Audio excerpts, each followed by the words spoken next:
Hello everyone, let me introduce myself. My name is Siska Suprihatin from Class Management 24C. In this video, I will discuss one of the important topic in human resource management, namely performance management. Jadi, apa sih performance management itu? Performance management adalah proses yang dilakukan organisasi untuk memastikan bahwa setiap karyawan bekerja secara efektif dan memberikan kontribusi maksimal terhadap tujuan perusahaan. Artinya, HR atau manajemen tidak hanya menilai hasil kerja, tapi juga membantu karyawannya untuk bisa terus berkembang. Kalau diibaratkan, performance management itu seperti GPS dalam perjalanan perusahaan. Dia membantu menunjukkan arah, menilai posisi kita sekarang, dan memberitahu kapan kita harus memperbaiki jalur agar sampai ke tujuan. Nah, tujuan dari performance management ini untuk improve individual team and team performance atau meningkatkan kinerja individu dan tim. Nah, dengan penilaian kinerja yang rutin, karyawan akan tahu apa yang sudah baik dan apa yang harus diperbaiki. Yang kedua, menyelaraskan tujuan pribadi dengan tujuan organisasi. Setiap karyawan berhak tahu kontribusinya terhadap keberhasilan perusahaan.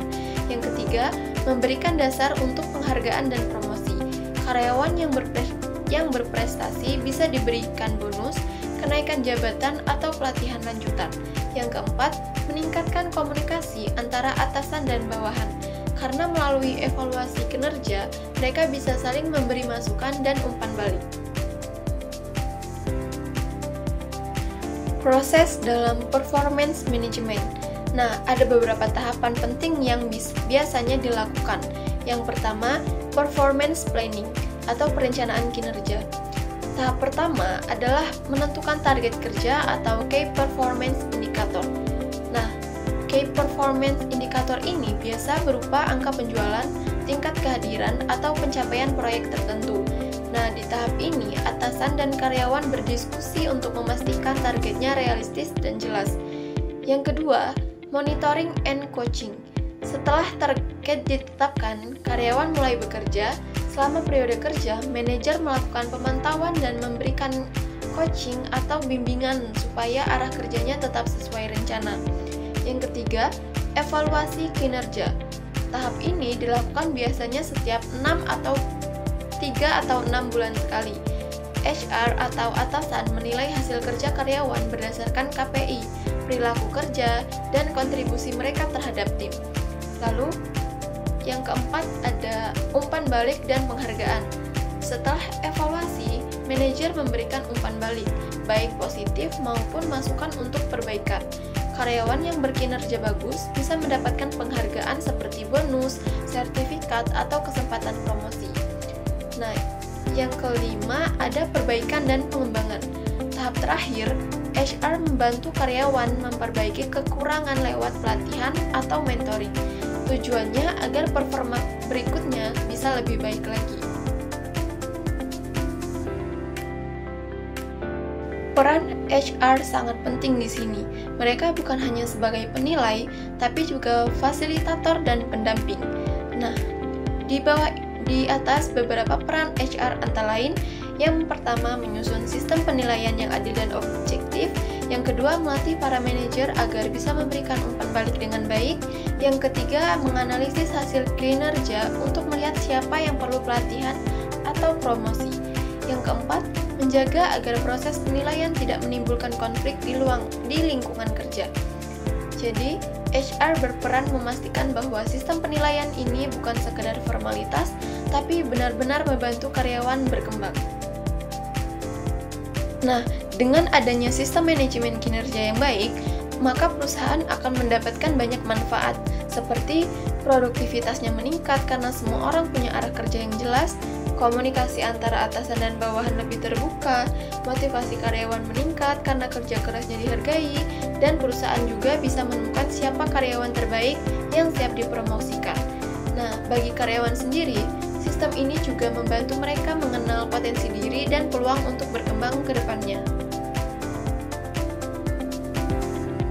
Dari semua perjalanan tadi, ada beberapa tantangan yang sering dihadapi HR, antara lain yang pertama, penilaian yang subjektif atau bias. Tantangan utama dalam manajemen kinerja adalah ketika penilaian tidak dilakukan secara objektif. Artinya, evaluasi karyawan bisa dipengaruhi oleh faktor pribadi penilai, seperti suka atau tidak suka, kedekatan, atau kesan pertama. Dampaknya, hasil penilaian jadi tidak adil dan bisa menurunkan kepercayaan karyawan terhadap sistem HR. Solusinya adalah HR perlu menggunakan metode yang terukur dan data-driven, misalnya Key Performance Indicator atau 360-degree feedback. Yang kedua, karyawan merasa tidak adil dengan hasil evaluasi. Kadang, karyawan merasa hasil evaluasinya tidak sesuai dengan kerja keras yang sudah dilakukan. Hal ini bisa terjadi karena kurangnya transparansi dalam proses penilaian atau kriteria yang tidak jelas. Dampaknya bisa menurunkan motivasi, muncul rasa kecewa, bahkan bisa menyebabkan konflik internal. Solusinya adalah memberikan penjelasan yang terbuka, mendiskusikan hasil evaluasi, dan memberikan kesempatan bagi karyawan untuk menyampaikan pendapatnya. Lalu yang ketiga, kurangnya komunikasi dan umpan balik yang membangun. Performance management bukan cuma soal menilai, tetapi juga tentang memberikan feedback yang membantu karyawannya berkembang. Sayangnya, banyak organisasi yang jarang memberikan umpan balik secara rutin. Dampaknya, karyawan tidak tahu bagian mana yang perlu diperbaiki, sehingga kinerjanya stuck. Nah, solusinya HR dan manajemen sebaiknya melakukan komunikasi dua arah secara berkala, misalnya lewat sesi coaching atau one-on-one meeting. Dari penjelasan tadi, maka bisa kita simpulkan bahwa performance management adalah proses berkelanjutan untuk mengukur, memantau, dan mengembangkan kinerja karyawan agar selaras dengan tujuan organisasi. Sistem ini membantu perusahaan tumbuh, tapi juga memberi ruang bagi karyawan untuk berkembang dan berprestasi. Okay, that concludes my presentation on performance management in human resource management. I hope this explanation has increased our understanding of the importance of managing performance in the workplace. Thank you for watching and see you in the next video.